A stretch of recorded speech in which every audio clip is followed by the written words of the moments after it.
Всем привет! Недавно мне попалась видеокарта от AMD, а именно HD 6670 от вендора Sapphire. Я решил ее протестировать в относительно новых играх и не только. Это видеокарта 2011 года.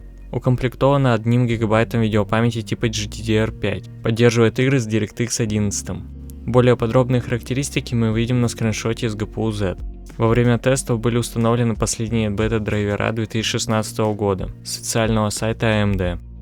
Теперь перейдем к тестовой сборке. Сборка на 1155 сокете с процессором Xeon E3-1270. На борту установлено 12 ГБ оперативной памяти от Crucial серии Ballistix Tactical. Работала оперативная память на частоте в 1333 МГц с таймингами 7-7-7-20. Питает сборку блок питания Chieftec, а именно APS 550C, соответственно на 550 Вт. Мощность по линии 12 вольт 450 Вт. Тест проводился на операционной системе Windows 10. Мониторинг производился программой MC Afterburner. Запись проводилась программой NDI, чтобы не терять производительность в играх. Итак, первой игрой будет World of Tanks. Я тестировал ее на нескольких пресетах в разрешении Full HD. В первый раз игра была запущена в HD клиенте на минималках.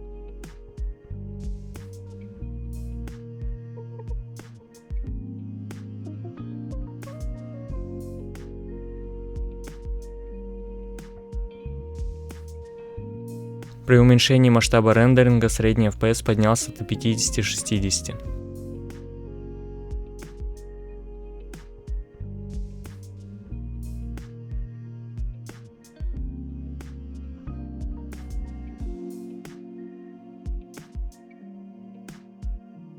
В SD-клиенте на максимально допустимых настройках графики средний FPS колебался около 50.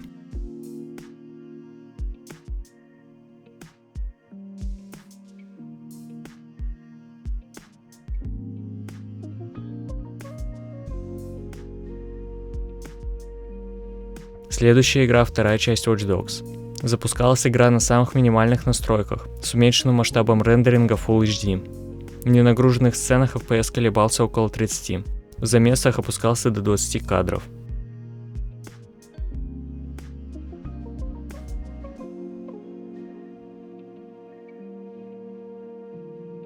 Также я попробовал ее запустить в HD разрешении с прежними настройками.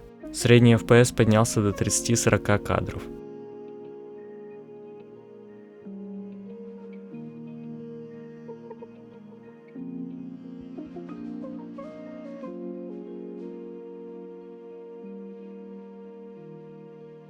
Следующая игра на тестировании Journey to Savage Planet. Full HD на минимальных настройках средний FPS колебался около 40 кадров.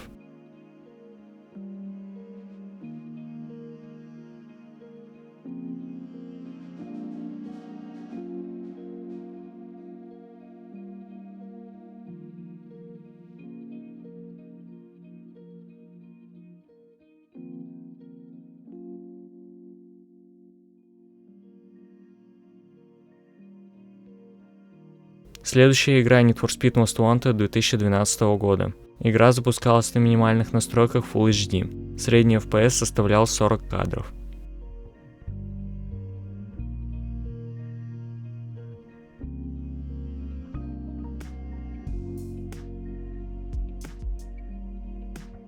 Следующая игра Need for Speed Hot Pursuit. Игра запускалась на максимальных настройках без размытия в движении Full HD. Средний FPS составлял 40 кадров.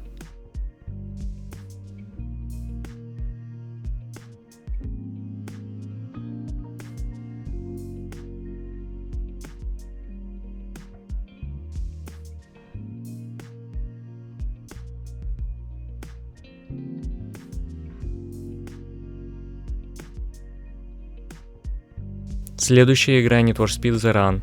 Игра запускалась на минимальных настройках с максимальным количеством текстур Full HD. Средний FPS составлял 40 кадров.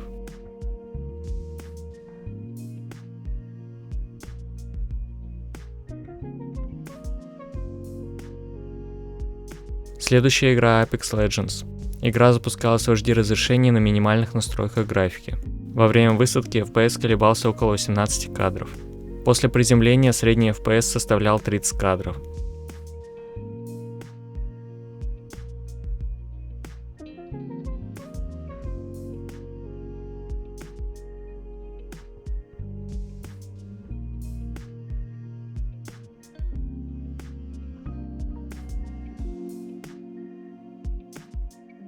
Следующая игра Rocket League. Запускалась в Full HD с минимальным масштабом рендеринга на средних настройках графики. Средний FPS колебался около 40.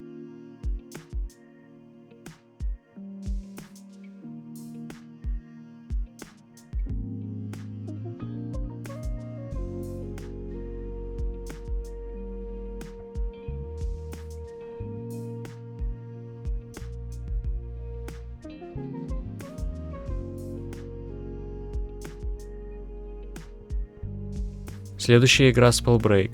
Средний FPS в нагруженной сцене составлял около 27 кадров.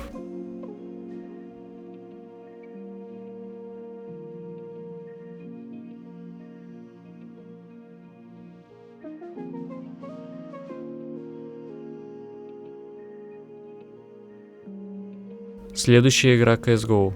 Запускалась в Full HD на минимальных настройках графики. Средний FPS колебался около 80. Тест проводился на карте DAS 2.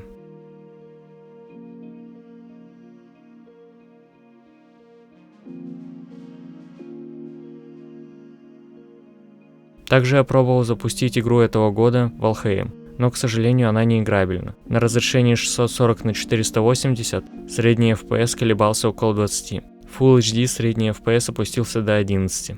Уменьшение дальности прорисовки через командную строку никак не повлияло на количество кадров.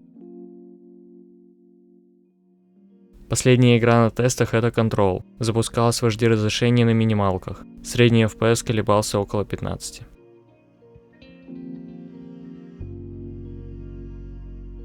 Также я пробовал запускать Star Wars Battlefront 2, но он выдал ошибку на старые драйвера. Doom Eternal просто не запускался. Игра Project Cars 3 лагала уже в меню. Какой можно сделать вывод? Если требуется видеокарта затычка стоимостью до 1500 рублей для нетребовательных игр и с поддержкой DirectX 11, то это неплохой вариант. Спасибо за просмотр и увидимся в следующем видео.